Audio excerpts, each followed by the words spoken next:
Bonjour à toutes et tous, aujourd'hui on se retrouve pour une vidéo dans ma voiture sur un retour sur consultation dont le thème aujourd'hui va être de savoir se choisir soi pour s'autoriser à vivre en fait ses désirs, ses envies et à sortir parfois d'une logique de difficulté en fait à pouvoir poser un choix entre deux situations. Pourquoi est-ce que je vous amène ce sujet là aujourd'hui? C'est tout simplement parce que c'est le sujet que j'ai eu l'occasion de traiter hier en consultation en partie. Et c'est un sujet sur lequel j'avais envie de revenir parce que je le trouve intéressant. C'est quelque chose qui va régulièrement m'être amené sur voilà deux situations qui se proposent à moi, comment faire pour poser le choix qui est juste, ou voilà dans quelle situation je suis et voilà vers quelle situation j'ai envie d'aller et comment est-ce que j'arrive à mélanger, ou du moins comment est-ce que je fais pour me positionner face à ça. Donc à l'intérieur de ce sujet-là, il peut y avoir plusieurs notions qui sont intéressantes à aborder. Déjà de savoir qu'en soi, il n'y a pas de choix qui soit bon ou mauvais, c'est-à-dire qu'il n'y a pas par nature en fait un choix qui est bon et un choix qui est mauvais. Il n'y a que le choix que vous allez faire et qui sera adapté, plus ou moins adapté à ce que vous souhaitez ou non. En soi, lorsque je pose un choix, j'ai toujours la capacité en fait à pouvoir le lendemain ou ne serait-ce que 10 minutes après choisir autre chose. Donc déjà ce qu'il faut voir c'est que lorsque je choisis, je pose un engagement, mais que cet engagement là, vous avez tout le loisir possible de le modifier par la suite. Donc parfois on peut avoir une incapacité à choisir parce qu'on va se sentir quelque part dans l'idée de si je choisis, ça veut dire que je suis restreint, je peux me sentir étouffée, je peux me sentir ployée sous le poids de la pression par rapport à ce choix, parce que je vais considérer que lorsque je choisis, je renonce à quelque chose. Alors que ça n'est pas tout à fait vrai. Bien sûr que s'il y a deux opportunités, eh bien, si j'en choisis une, forcément je vais en quelque sorte renoncer à l'autre. Mais en fait l'idée de voir les choses sous cette forme-là de privation va ne pas faciliter en fait le processus de choix. Qu'est-ce qu'il faut voir là-dedans? C'est qu'en fait, lorsque je choisis, enfin du moins qu'est-ce que je vous propose de regarder, lorsque je choisis, je suis en train de mettre au monde en quelque sorte une intention, c'est-à-dire que j'ai une intention sous-jacente et mon choix est censé donner la direction à cette intention-là. Ça va permettre de donner forme à mes attentes dans la matière, donc ça c'est la façon un petit peu abstraite de le dire, mais concrètement je dirige en fait mon intention, je dirige mon énergie vers quelque chose de précis. Donc ça sous-entend bien sûr de savoir qu'est-ce que je veux, et souvent c'est un petit peu ça qui vous pose problème. Et non pas le fait de choisir. En fait, souvent, vous allez me dire « Ah, mais je n'arrive pas à choisir, j'ai un problème avec choisir, le choix c'est compliqué, tout ça, tout ça. » Et en fait, qu'est-ce qui fait que le choix est compliqué? Il y a cette notion d'engagement parfois qui peut être difficile pour vous. Parce que vous avez l'impression que si vous vous engagez, c'est un petit peu comme si vous aviez la corde au cou ou la bague au doigt pour d'autres. Alors qu'en fait, l'engagement peut être vu de manière complètement différente. En fait, l'engagement, c'est ce qui me permet de me positionner, ce qui me permet d'aller nourrir de temps, d'énergie et parfois d'amour même un projet. Donc si je ne nourris pas le projet, il ne peut pas exister. De la même manière, si je nourris 14 projets en même temps, ça va être beaucoup plus complexe de pouvoir les aboutir correctement ou d'aller en profondeur avec ça. Et pourtant, ce qui donne la notion de densité, de tangible et de puissance à un projet, c'est bien le fait de pouvoir s'y mettre correctement, c'est-à-dire y donner le temps et l'énergie dont il a besoin, de le nourrir, de pouvoir poser des fondations qui soient solides, stables, qui conviennent à vos valeurs profondes. Tout ça, c'est ce qui va faire la puissance d'un projet, c'est cette notion à la fois d'alignement et à la fois de capacité à nourrir. Donc ça, c'était pour la dimension de l'engagement.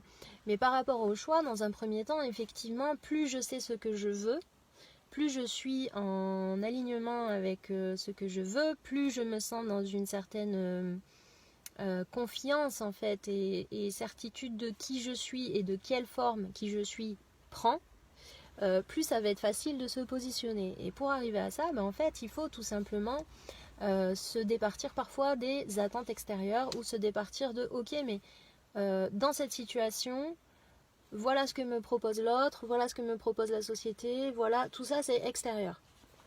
Donc ça fait partie, si vous voulez, du paysage de la situation, donc ça va être à prendre en compte aussi dans votre choix, mais ce qui n'est pas forcément le plus intéressant à faire, c'est de partir de cet extérieur-là, parce que en fait, quand vous partez de l'extérieur en premier lieu, vous n'êtes pas en train de vous consulter et de savoir ce que vous avez envie de créer en fait.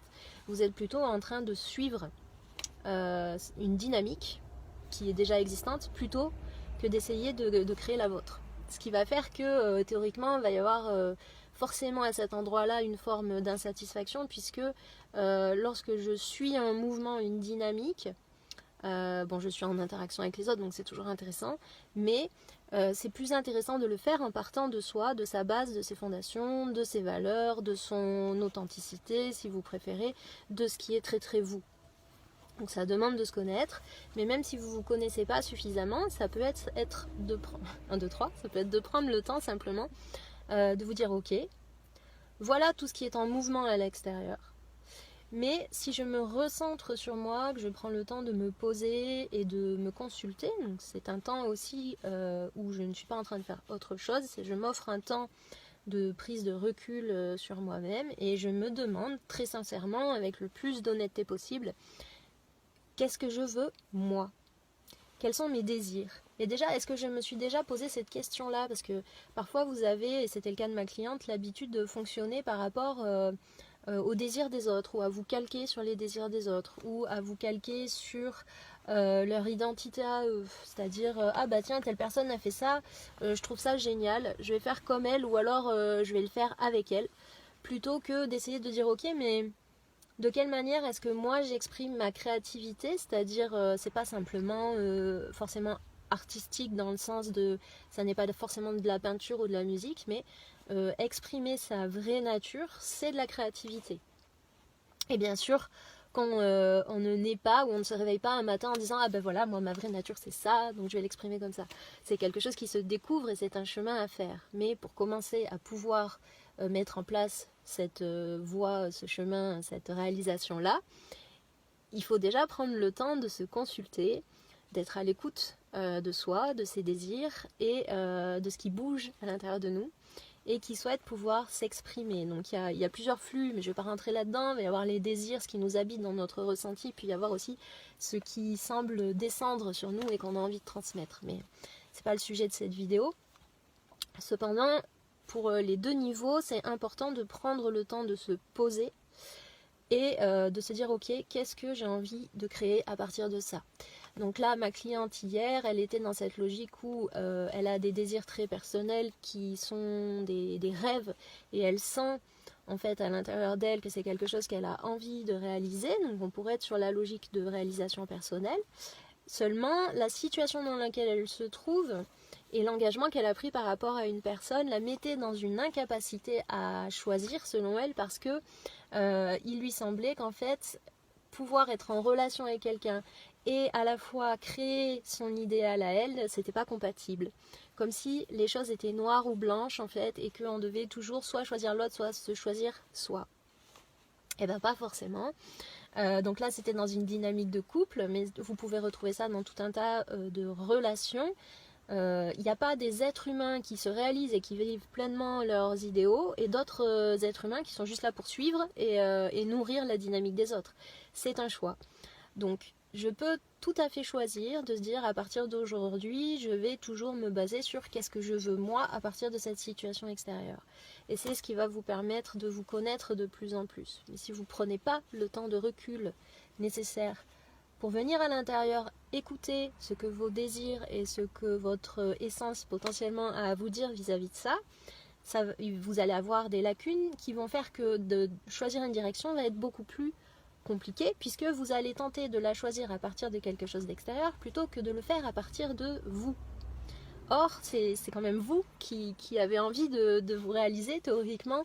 C'est votre humanité qui a besoin de s'exprimer à travers vos actes, vos paroles, etc., etc. Du moins, enfin, votre essence dans votre humanité. C'est pareil, on ne va pas rentrer dans les détails. En tout cas, votre individualité qui cherche à s'exprimer et non pas à se calquer sur quelqu'un d'autre. Sinon, vous n'êtes pas réellement en train d'exister.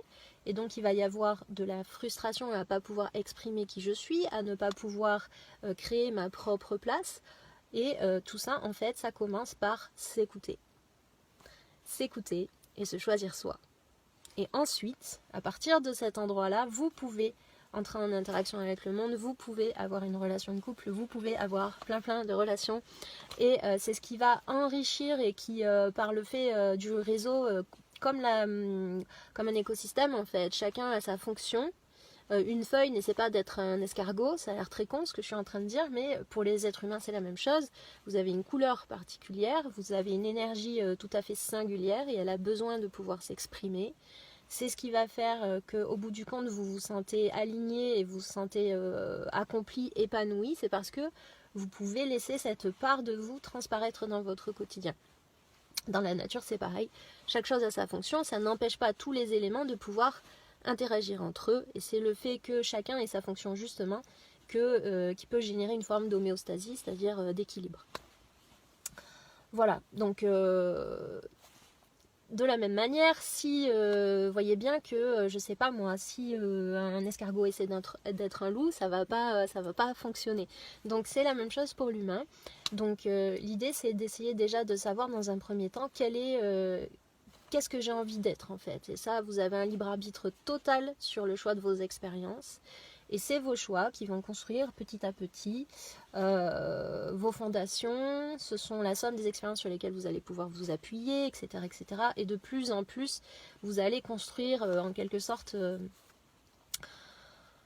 votre identité, mais qui est mobile en permanence. Donc ce qu'il faut retenir aussi dans la logique de choix, c'est que ça n'est pas parce qu'aujourd'hui vous choisissez vert que demain vous ne pouvez pas choisir rouge. Il n'y a pas de loi en soi qui définisse qu'une personne doit être statique et toujours dans la même logique au cours de sa vie. Vous voyez bien que ça ne fonctionne pas comme ça, notamment aujourd'hui. On change beaucoup de profession, on change beaucoup parfois aussi de couple, et en fait, de la même manière, en fait, ça va dépendre de qu'est-ce que vous avez envie de construire, quelles sont vos valeurs, qu'est-ce qui se passe à l'intérieur de vous et comment est-ce que vous exprimez ça. Et si vous faites un choix et que vous vous trompez, bah, c'est pas grave, vous êtes juste en train d'apprendre en fait. Et c'est cet apprentissage qui va vous rapprocher aussi d'autant plus de qui vous êtes. Vous allez pouvoir vous dire, très bien, bah là j'ai choisi ça, je pensais que c'était ce que je souhaitais. Et en fait, en le choisissant, je me rends compte que non, ça n'est pas ce que je veux. Et bien, c'est parfait en fait, ça vous rajoute juste des éléments à votre puzzle de qui vous êtes, et vous vous rapprochez toujours plus de ce qu'est la vie pour vous. Et ça ne s'arrête jamais, et il n'y a pas un endroit où c'est figé et où vous êtes certain d'être ça. Parce qu'un être humain, ça n'est pas figé, c'est perpétuellement en mouvement, et c'est très bien comme ça. Donc voilà, si on devait retenir différents points, il y aurait cette notion en fait de l'engagement, où on va considérer que ça n'est pas parce que je m'engage à vie et que je suis sclérosée dans un état. Il y a la notion de venir à l'écoute fine de soi pour savoir qui j'ai envie d'être, et à partir de ça, de quelle façon ça se matérialise.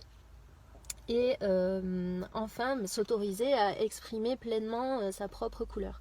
Donc si vous avez besoin d'aide, d'être accompagné pour arriver à ça, parce que là ce sont des mots, et bien sûr que je ne suis pas en train de travailler sur votre énergie comme je pourrais le faire en cabinet, je vous donne simplement des éclairages qui peuvent vous aider par rapport à votre expérience du moment. Mais si vous souhaitez être accompagné à travailler ces notions-là en fonction de votre expérience personnelle, des croyances, des conditionnements et des blocages inconscients que vous pouvez avoir en fait, si vous voulez travailler à libérer ça et à repartir sur une nouvelle dynamique de vie, n'hésitez pas à me contacter au 06 58 01 74 02. Vous pouvez me retrouver sur ma page Marion Duport-Pro. Voilà, je vais commencer par ça. Sur mon site internet www.alchimienaturelle.com. Et n'hésitez pas à me contacter pour qu'on discute ensemble de comment est-ce que je pourrais vous aider. Vous bénéficiez tous de 15 minutes d'entretien gratuit pour voir ensemble si ce que je propose ça peut vous convenir, de quelle manière, quelle serait la meilleure offre, etc.